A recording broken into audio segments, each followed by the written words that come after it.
بسم اللہ الرحمن الرحیم۔ ہمارا پروگرام جادو کیسے ہوتا ہے، کیسے ٹوٹتا ہے، آج اس تشریح، تعبیر اور اس کا علاج لے کے حاضر ہوں۔ آپ جادو کے دو لفظوں پہ ذرا غور کریں، جادو۔ اصل یہ لفظ جو شروع ہوا تھا وہ ہوا تھا جادو۔ جادو جادو ہمیشہ کالے، جنہیں ہم چوڑے، بھیانک اور دھوئیں سے بنے جنات کے ذریعے عمل کرتا ہے، ہوتا ہے۔ ہمیشہ جادو کا ایک اصول ہے۔ اس لیے عامل کہتا ہے اپنے انتقامی الفاظ کو، آتشی الفاظ کو، آتشی چیزوں کو، عامل کہتا ہے ان کالے جادوگروں کو جادو، یعنی اس کو دو جس پہ میں نے جادو کیا ہے، اور اس پہ جا کے اپنا اثر کرو، اور اس کو جا کے برباد کرو، نقصان کرو، پریشان کرو، اس کا گھر جل جائے، اس کی زندگی متاثر ہو جائے، اس کا نقصان ایک سے نکلے دوسرا، دوسرے سے نکلے تیسرا، اس کی مشکلات ہوں، اس کے مسائل ہوں، اور اس کی پریشانیاں ہوں، اس کی الجھنیں ہوں، دل ٹوٹے، جسم ٹوٹے، اعصاب ٹوٹے، کمر ٹوٹے، طبیعت میں بے قلی، بے قراری ہو، یہ بیماریوں کی شکل میں، یہ حادثوں کی شکل میں، یا میاں بیوی کی ناچاکیوں کی شکل میں، اور میاں بیوی کے جھگڑوں، اولاد کی آپس میں الجھنوں کی شکل میں، یہ مختلف شکلوں میں جا کے اس کو دو۔ یہ میرا تحفہ، آتشی تحفہ، جناتی تحفہ، شیطانی تحفہ، اور یہ کالا تحفہ اس کو جا کے دو۔ کس کو؟ جس پہ جادو ہوا ہے، جادو۔ تو جادو سے بن گیا پھر جادو۔ ہم اس کو اور زبان میں لیتے ہیں، ایک ہے سحر، ایک ہے سحر۔ سحر کہتے ہیں صبح کے وقت کو، جب پو پھوٹتی ہے، صبح کا وقت ہوتا ہے، نورانی روحانی وقت ہوتا ہے۔ اب اس میں اگر تھوڑی سی زیر زبر کی کمی بیشی کر لیں، یہ سحر بن جاتا ہے۔ اس کے معنی ہے جادو۔ سحر کے کئی معنی ہیں، لیکن ان میں ایک معنی شام کا بھی ہے، یعنی صبح کا متضاد شام ہی ہوتی ہے۔ شام کو ہر چیز پہ اندھیرا، ہر چیز ڈوب جاتی ہے، اپنے سچے خد و خال میں نظر نہیں آتی۔ تو سحر اور سحر صبح کا وقت ہے، اور صبح کی رونق، صبح کی رعنائیاں، صبح کی خیریں، صبح کی برکتیں۔ اور جو سحر ہے یہ شام۔ کیوں کہتے ہیں اس کی زندگی کی شام ہو گئی، اس کی دولت کی شام ہو گئی، اس کی عزت کی شام ہو گئی، اور اس کو ویرانہ کھا گیا، زندگی اس کی آتش کی شام ہو گئی۔ کیوں کہتے ہیں؟ وہ اس لیے کہتے ہیں کہ اس کی زندگی میں اس کا سب کچھ لٹ جاتا ہے، اس کی ہر چیز ویران ہو جاتی ہے، اور وہ شام آ جاتی ہے۔ پھر جادو ایک ایسا اندیکھا وار ہے، نہ کیا پتہ چلا، نہ کرنے والے کا پتہ چلا۔ کس نے کیا؟ یہ دیکھیں، یہ تلوار ہے، یہ تلوار مارنے والے کا ہاتھ نظر آئے گا، یہ تلوار ہے، یہ خنجر ہے پرانے وقتوں کا ہمارا، چونکہ یہ اپنی کا ذاتی میوزیم ہے۔ یہ ایک پتہ چلتا ہے کہ یہ تلوار ہے، اور یہ وار پتہ چلے گا۔ یہ گھوڑ ہے، گھوڑ سوار ہے، ایک تانبے کا بنا ہوا، دھات کا بنا ہوا، یہ پتہ چلے گا کہ یہ تیر مارے گا، اس کے ہاں یہ بندوق ہے، یہ بندوق بتائے گی کہ گولی اس نے ماری ہے۔ پر جادو تو ایسا اندیکھا وار ہے، وہ تو پتہ نہیں چلتا کہ جادو کس نے کیا ہے اور جادو کیسے ہوتا ہے۔ مثلا میں آپ کو ایک چیز بتاؤں، یہ رسہ ہے، بھینس کے چمڑے کا بنا ہوا یہ رسہ ہے، اس کا ایک ٹکڑا یہ ہے، یہ رسہ ہے۔ رسے سے بندھا بھی نظر آتا ہے اور باندھنے والا بھی نظر آتا ہے، لیکن جادو سے بندھا نظر نہیں آتا اور باندھنے والا نظر نہیں آتا۔ نہ بندھا نظر آتا ہے، نہ باندھنے والا نظر آتا ہے۔ جادو ایک ایسی چیز ہے، اور جادو ایسی زندگی کا ایک ویرانہ ہے، ایک طوفان ہے، ایک بربادی ہے۔ اور ایک ایسی مشکل ہے جو نظر ہی نہیں آتی. انسان دیکھے دکھائے میں ایک پل میں ویران ہو جاتا ہے، پریشان ہو. میرا بے شمار کیسا ہے، زندگی ساری اسی شعبے میں گزری ہے. ایک صاحب اپنی بیٹی کو ساتھ لائے کہ شادی کو 16-17 سال ہو گئے. جب بھی امید ہوتی ہے بیٹی کو تو ماں کی شکل میں، والد کی شکل میں، باپ کی شکل میں، کسی عزیز قریب کی شکل میں کوئی بندہ آتا ہے، اور بندہ آ کے اس بیٹی سے باتیں کرتا ہے، محبت کی، پیار کی، الفت کی اور خلوص کی باتیں کرتا ہے. پھر اس کو گلے لگا کے ملتا ہے، اور ملنے کے بعد اتنی محبت سے ملتا ہے کہ رونے لگ جاتا ہے، اور روتے روتے اس کو ایک چھوٹا سا جھٹکا دیتا ہے، اور اس کی جب آنکھ کھلتی ہے تو اسے احساس ہوتا ہے کہ میری امید نا امیدی میں جا رہی، اور پھر حمل ضائع ہو جاتا ہے، جسے آپ مس کیریج کہیں، ابارشن کہیں، کیا کہیں، ختم ہو جاتا ہے. آج 16-17 سال ہو گئے اور زندگی کسی نا امیدی میں. آپ حیران ہو گئے جب اس کا علاج کیا گیا، اور جب اس کو علاج کے لیے اس کا علاج میں نے شروع کیا تو پتہ چلا کہ وہ کسی کا جادو ہے، کالا جادو ہے، اور اس انداز سے کیا گیا ہے کہ اس کی اولاد نہ ہو، یہ بے نشان رہے، بے نام رہے. کوئی خاندانی ان کی آپس میں کوئی ایسی نفرتیں تھیں، کوئی ایسی الجھنیں تھیں کہ وہ خاندانی طور پہ وہ آپس میں ایسے الجھے رہے. اور اس کا انتقام، اور اس انتقام کی شکل میں جو ہے وہ یہ جادو ہوا، اور اس کی اولاد، اور وہ بیچاری اولاد کو ترستی تھی، اور لوگ اس کو اولاد کے تانے دیتے تھے، تیری اولاد تو ہو ہی نہیں سکتی، تیرے تو کبھی پھل پھول لگ ہی نہیں سکتا، تیری زندگی تو ایسی ہی رہے گی، تجھے کون پوچھے گا، تیری چارپائی پہ تو کوئی بندہ رونے والا ہی نہیں ہوگا، نہ اولاد ہوگی، نہ بیٹی ہوگا، نہ بیٹا ہوگا، بس ایسی زندگی اس کی. پھر اس کا جب علاج ہوا اور کچھ وقت لگا، انہوں نے میرا ساتھ دیا، لیکن ساتھ دینے میں ایک بات میں واضح کروں، وہ علاج ہی کیا جس پہ بہت مال لگے، جس پہ بہت پیسہ لگے، جس پہ لاکھوں ہزاروں لگے، اور جس پہ بڑے بڑے بکرے اور بڑی بڑی چیزیں، اور میں کیا کہوں کیا لگے، وہ علاج ہی کیا ہے. ایک بات خاص طور پہ آپ سے عرض کروں گا کہ اللہ کے حبیب صلی اللہ تعالیٰ علیہ وسلم نے ہمیشہ جو بھی وظائف بتائے ہیں، جو بھی ذکر بتایا ہے، جو بھی تسبیحات بتائی ہیں، مختصر بتائی ہیں. نبی علیہ السلام کی زندگی میں وظائف بہت بڑے نہیں. اب ایک سوال یہ آتا ہے کہ وظائف بڑے پھر ہمارے بعض بزرگ اولیاء صلحاء کیوں بتاتے ہیں؟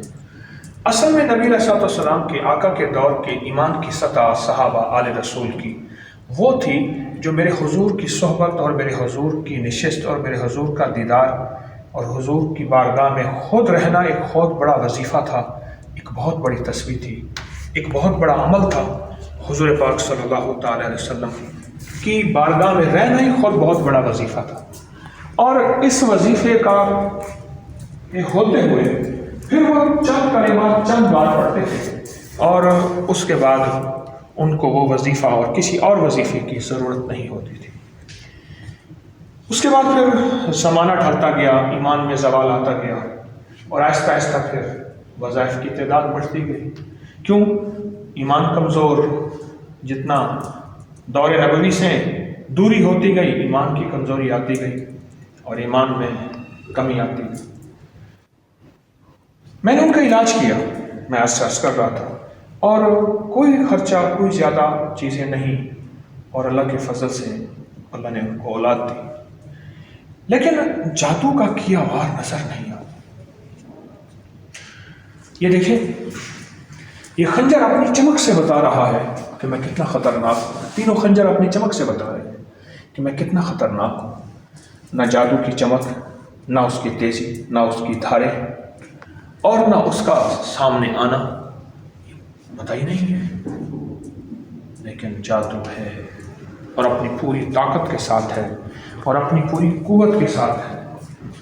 کتنے لوگ ایسے مجھے ملے جو کہتے تھے ہم جادو کو تو مانتے ہی نہیں تھے، بلکہ ہماری اگر گھر کے کوئی بڑے کوئی چھوٹے افراد یا کوئی رشتہ دار جادو کی بات کرتے تھے ان کا مذاق اڑاتے تھے اور ان کو ہم اپنی محفل کا حصہ بناتے تھے کہ دیکھو یہ کہتے ہیں جادو ہے۔ اور پھر وہی جادو جب ہمارے اوپر ہوا تو ہم جب پریشان ہوئے، پہلے تو اس کو ہم نے نفسیاتی الجھن سمجھا کہ شاید ہم نفسیاتی طور پہ الجھے ہوئے ہیں اور نفسیاتی طور پہ جو ہے وہ شاید ہمارے مسائل ہیں۔ پھر اس کو نفسیاتی علاج سمجھا، اس کا نفسیاتی علاج شروع کیا اور نفسیاتی علاج تو نہ ہوا اور کیس بڑھتا گیا، حالات الجھتے گئے، زندگی کے مسائل اور بڑھتے گئے اور بڑھتے گئے۔ پھر احساس ہوا کہ یہ تو جادو تھا اور یہ تو بندش تھی، اور یہ جادو اور بندش ایسی تھی کہ ہمیں تو سمجھ ہی نہ آ سکی، اور ہم جو ہے اس جادو اور بندش سے اب نکلیں کیسے۔ اب اس جادو اور بندش کے علاج میں ہم جو ہے آگے بڑھے اور ایسے آگے بڑھے کہ پھر پتہ چلا۔ اب ایک مسئلہ ایسا ہے جو چیز میرے مشاہدے میں آئی ہے، یقیناً آپ نے بھی اس کو دیکھا بھی ہوگا، پرکھا بھی ہوگا اور سنا بھی ہوگا۔ وہ مشاہدے میں جو چیز آئی ہے وہ یہ آئی ہے کہ جادو کے لیے علاج کرائیں تو کہاں سے کرائیں۔ بے شمار مجھ جیسے لوگ ہیں، میں بھی اپنے آپ کو انہی میں شمار کرتا ہوں کہ ہر پل میں اصلاح کا محتاج ہوں، کامل ہوں نہیں، کامل صرف اللہ اس کے حبیب کی ذات ہے، ہر پل اصلاح کا محتاج ہوں۔ بے شمار لوگ ایسے ہیں جنہوں نے جادو کے نام پہ، جادو کے علاج کے نام پہ جو ہے وہ انہوں نے ایک دکانداری ہے۔ میں اس کو کیا لفظ کہوں، میرے پاس کوئی ایسا لفظ کہنا نہیں چاہتا جو شاید میری زبان پہ زیبا نہ ہو، لیکن کیا کہوں اس لفظ کو۔ وہ لفظ ہی ایسا ہے کہ جو ہمارے گمان خیال میں نہیں کہ انہوں نے جادو کے نام پہ کیا کیا ہوا ہے۔ اس لیے میں نے عزم کیا اور مسلسل اپنے تسبیح خانے کے ممبر سے، اپکری کے پلیٹ فارم سے اور اپکری کے سوشل میڈیا سے جادو، جنات، اثرات، بندشیں، ناکامیاں، مشکلات، پریشانیاں، ان کا میں اکثر علاج بتایا کرتا ہوں۔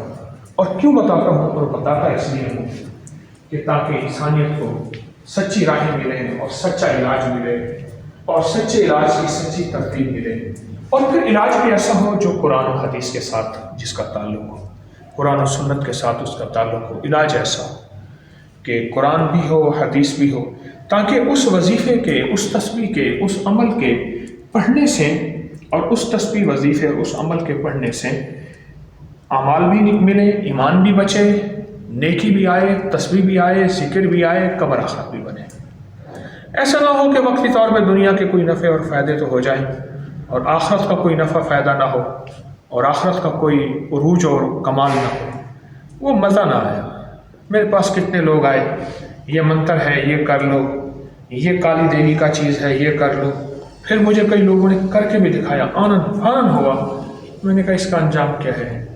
اگر آخرت نہیں ہے، مسلمان کے 2 پیکج ہیں، ایک مرنے سے پہلے کا پیکج ہے، ایک مرنے کے بعد کا پیکج ہے۔ اگر ہم نے صرف مرنے کا پہلے کا پیکج ہی دیکھا تو مزہ نہ آیا۔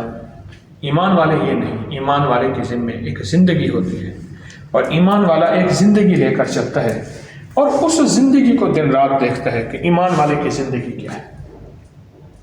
مومن ہمیشہ، مومن کے پاس 2 پیکج ہیں، ایک مرنے سے پہلے کا پیکج، ایک مرنے کے بعد کا پیکج ہے۔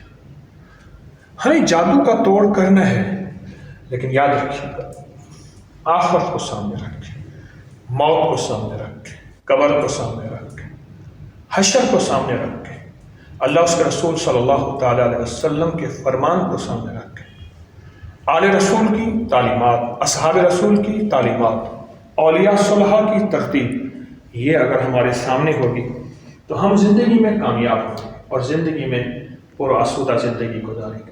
ورنہ تو نقصان سب سے زیادہ یہ ہوگا کہ ہم اپنی نسلوں کے لیے مشکلات، اپنی نسلوں کے لیے پریشانیاں اور اپنی نسلوں کے لیے دکھ، تکلیفیں، الجھنیں اور نامعلوم کیا کچھ چھوڑ کے جائیں گے۔ کئی لوگ مجھے ملتے ہیں، کئی لوگوں نے محض اللہ کے فضل سے، دل تو اللہ کے قبضے میں ہے، میرے ہاتھ پہ توبہ کی اور کہا کہ بس اب وہ زندگی نہیں رہے گی جو زندگی ہم سوچ کے آئے تھے۔ میرے من میں تھی بڑی چاہتیں، میرے دل میں تھی بڑی لذتیں، مگر اس کی لذت عشق نے سبھی لذتوں کو مٹا دیا۔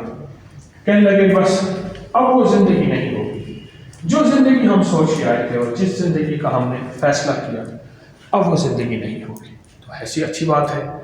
میں آپ کو ایک بات ضرور پھر یہ یاد دہانی کے طور پہ، یہ میرا بھی سبق ہے، آپ کا بھی سبق ہے، یاد دہانی کے طور پہ عرض کروں گا۔ دیکھیں ایک بات یاد رکھیے گا، اگر اپنی زندگی میں سکون، سکھ اور چین چاہتے ہیں تو ترتیب نبوی سے نہ ہٹیں۔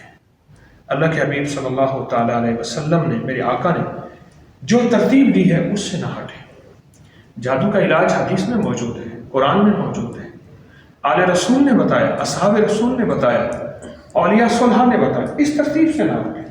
اور ہمارے پاس وہ ترتیب ہو جس میں شرک نہ ہو، جس میں بدعت نہ ہو، جس میں غیر اللہ کے ساتھ استعانت نہ ہو، ہم وہ ترتیب، الحمدللہ میں دعویٰ نہیں کرتا، تسبیح خانہ یہ ترتیب لے کے چل رہا اور یہ ترتیب دے کے چل رہا، اور تسبیح خانہ اسی ترتیب کے ساتھ مخلوق کو چلا رہا ہے کہ ہم ایسے انداز سے آگے بڑھیں کہ جس انداز میں ہماری زندگی میں خوشیاں، خوشحالیاں، کامیابیاں آئیں، لیکن سنت نبوی کے ذریعے آئیں، اعمال نبوی کے ذریعے آئیں، ترتیب نبوی کے ذریعے آئیں۔ کہیں ایسا نہ ہو دنیا مل جائے اور دنیا بظاہر مختصر ہے دنیا، اور آخرت کا گھاٹا نہ کر بیٹھے اور آخرت کا نقصان نہ کر بیٹھے۔ ہمیں آخرت کو بھی سامنے رکھنا ہے، ہمیں آخرت کی ترتیب بھی دیکھنی ہے، ہمیں دنیا کو بھی دیکھنا ہے، لیکن دنیا بعد میں، آخرت پہلے، اور آخرت کی زندگی پہلے، اور آخرت کا نظام پہلے۔ تو یہ چیزیں کچھ میں نے آپ کو ابتدائی عرض کی ہیں کہ میں نے پہلے عرض کیا کہ جادو، کہ جادو جو ہے وہ جادو، جاؤ، یہ میری طرف سے ایک سفلی، کالا، شیطانی اور بربادی کا ایک تحفہ ہے، اس کو جا کے دے دو۔ یہ تو ہے جادو، جادو۔ اور وہ میں نے پھر دوسرا عرض کیا، ایک سحر ہے، ایک سحر ہے، اور سحر صبح کو کہتے ہیں اور سحر شام کو، اندھیرے کو، ظلمت کو کہتے ہیں، اور یہ جادو۔ اچھا، جادو ہمیشہ ہوتا حسد کی بنیاد پہ ہے۔ جب حسد اپنے عروج پہ ہو اور حسد کو زوال نہ آئے اور انسان جو ہے پھر اس حسد سے نکلنے کی کوشش کرے اور نہ نکل سکے، اور حسد اندر اندر اس کو کھاتا چلا جائے، پھر اس کا ایک رد عمل ہوتا ہے، اور وہ رد عمل یہ ہوتا ہے کہ انسان جو ہے وہ جادو کی طرف لوٹتا ہے، اور جادو کے ایسے ہتھیار پھر اپنے ساتھ لیتا ہے، ایسے ہتھیار کہ انسان پھر پریشان ہوتا ہے۔ آئے آج ہم جادو کے اس وار کا ایک علاج بتاتے ہیں۔ میں نے پچھلے اپنے نشست میں، پروگرام میں آپ کو 6 بسم اللہ 5 صورتوں کا عمل بتایا تھا۔ امید ہے کہ آپ وہ کر رہے ہوں گے، آپ نے اس کو اپنی زندگی کا حصہ بنا لیا ہو۔ اور آج کی نشست میں ہم جادو کے لیے صرف یا رحمان بتاتے ہیں۔ جو شخص ہر نماز کے بعد نہیں، صرف نماز عصر کے بعد 7 بار یا 11 بار سانس روک کے یا رحمان پڑھے۔ آپ دیکھیں ہم سانس روکتے ہیں اور یا رحمان پڑھتے ہیں۔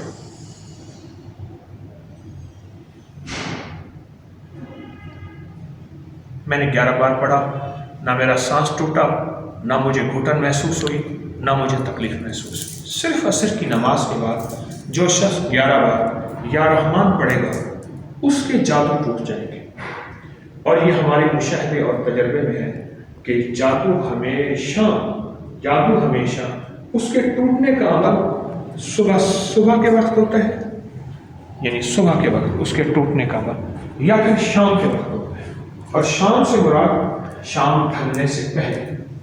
کیوں آقا نے فرمایا میرے حضور نے کہ مغرب کے بعد بچوں کو باہر نہ نکالو؟ کبھی میں آپ کو بتاؤں گا کہ مغرب کے بعد فیصلے کیا ہوتے ہیں، اور جناتی شیطانی چیزوں کا دخل کیا ہوتا ہے، اور جناتی شیطانی چیزیں کہاں کہاں ہمیں متاثر کرتی ہیں مغرب کے بعد، یہ پھر میں آپ کو انشاءاللہ کبھی عرض کروں گا۔ بہرحال یہ ایک فیصلہ ہے، یہ ایک انوکھا نظام ہے کہ جو شخص یا رحمان، خواتین مجبوری کے دن ہیں تو وہ یا رحمان عصر کی نماز نہ پڑھیں، اسی وقت بیٹھ کے صرف 11 بار یا رحمان پڑھ لیں، نہ بیٹھیں آپ کہیں مصروف ہیں وہیں کھڑے کھڑے سانس روک کے اس عمل کی نیت کر کے پڑھ لیں۔ بے اولادی کے لیے لاجواب چیز ہے۔ بعد پھر میری وہ واقعہ سامنے آیا کہ 16-17 سال سے بیٹی کی شادی کی، اولاد نہیں ہو رہی۔ اگر امید ہوتی بھی ہے تو ختم ہو جاتی ہے، وہ چیز ضائع ہو جاتی ہے۔ بے اولادی کا علاج ہے یہ کیا؟ یا رحمان، اور یہ بسم اللہ الرحمن الرحیم کا جو ہے یہ حصہ ہے۔ الرحمن علم القرآن، سورۃ رحمان اسی سے ابتدا ہوتی ہے۔ سورۃ رحمان کی اسی سے ابتدا ہوتی ہے، تو ہمیں یا رحمان پہ توجہ بڑھانی ہے۔ ایک چھوٹا سا ٹوٹکا ہے، چھوٹا سا عمل ہے، مختصر سا زندگی کا معمول بنا لیں۔ بچوں کو سکھائیں، اپنی نسلوں کو سکھائیں، اپنے گھر والوں کو سکھائیں، اور اپنے آپ کو اس چھوٹے سے عمل کے لیے ہر وقت ذہنی طور پہ تیار رکھیں اور زندگی کا معمول بنا لیں۔ ایک چیز اور کر لیں، یہ کرتے کرتے ساتھ ایک نیت کر لیں کہ یہ یا رحمان یا اللہ میں صرف اپنے لیے نہیں، اپنی نسلوں کے لیے بھی پڑھ رہا کہ میری نسلیں بھی شاد اور آباد ہوں، اور میری نسلوں میں بھی غیبی نظام ہو، اور ان پہ بھی جادو نہ ہو، اور ان پہ بھی بندشیں نہ ہوں، اور ان پہ بھی اثرات نہ ہوں۔ یا اللہ میں اس لیے بھی کر رہا۔